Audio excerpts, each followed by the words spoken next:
बिस्मिल्लाहिर्रहमानिर्रहीम अस्सलाम वालेकुम अज़ीज़ तलबा व तालिबात। एक बहुत ही खूबसूरत टॉपिक लेकर आपकी खिदमत में हाजिर हुए हैं। शायरी में हमारी बहुत सी ग्रामर की इस्लाहात इस्तेमाल होती हैं, तो उन्हीं इस्लाहात को इस्तेमाल करने के लिए आज का टॉपिक जो है वो तैयार किया गया है।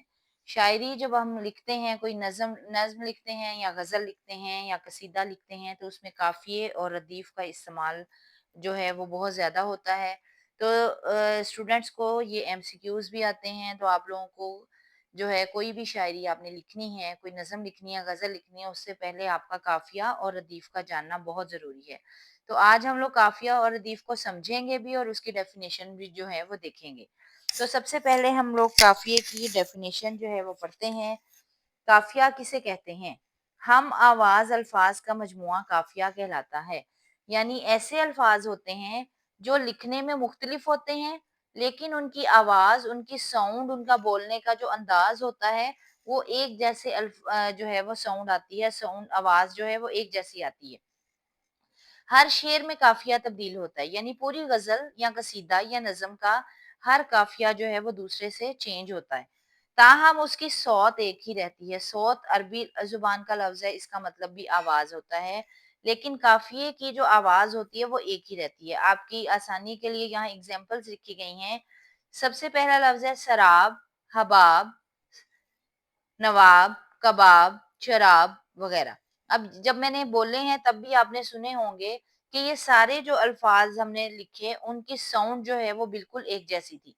तो साउंड एक जैसी है, लेकिन सारे के सारे लफ्ज जो हैं वो मुख्तलिफ हैं और उनके मीनिंग भी बिल्कुल मुख्तलिफ हैं।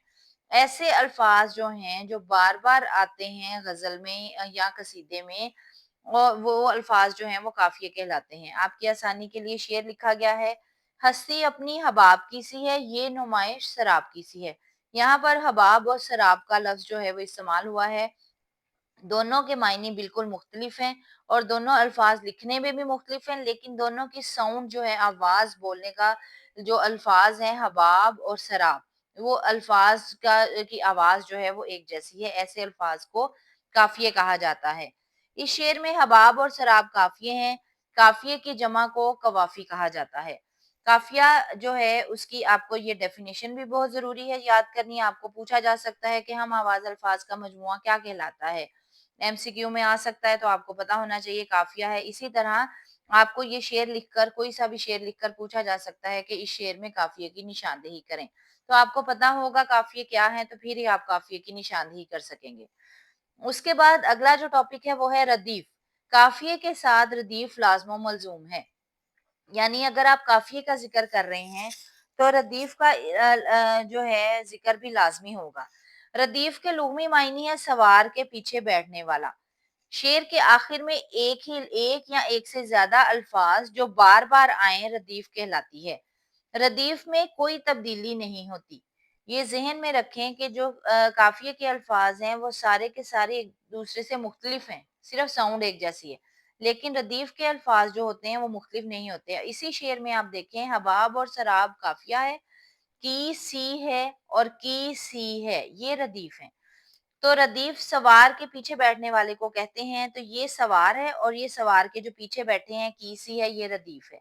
तो काफिया और रदीफ जो है ये अमूमन इकट्ठे ही आते हैं। रदीफ से पहला लफ्ज जो होता है वो ही अमूमन काफिया होता है। और इसी तरह यहाँ पर एग्जाम्पल दी गई है, कोई उम्मीद बर नहीं आती, कोई सूरत नजर नहीं आती। इस शेर में बर और नजर जो है वो काफिये हैं, नहीं आती और नहीं आती जो है वो रदीफ है। इस तरीके से आपको समझ आ गई होगी कि काफ़िये जो हैं वो उनके अल्फाज में मुख्तलिफ होते हैं, सिर्फ आवाज़ एक जैसी होती है, जबकि रदीफ में यहाँ कीसी है और कीसी है रदीफ है, और यहाँ नहीं आती और नहीं आती। यहाँ आपने देखा होगा रदीफ के अल्फाज में कोई भी तब्दीली जो है वो नहीं हुई। तो इस तरीके से आपने काफिया और रदीफ की डेफिनेशन भी याद करनी है। रदीफ के लुग़वी मायने क्या होते हैं ये भी आपको एमसीक्यू आ सकता है, और कौन से अल्फाज में तब्दीली नहीं होती आपको पता होना चाहिए। काफिये के अल्फाज में तब्दीली होती है, रदीफ के अल्फाज में तब्दीली जो है वो नहीं होती। उम्मीद है कि आज आपको काफिये और रदीफ की समझ आ गई होगी। चैनल को सब्सक्राइब कर लीजिएगा, लाइक कर लीजिएगा। अस्सलाम वालेकुम व रहमतुल्लाहि व बरकातुहू।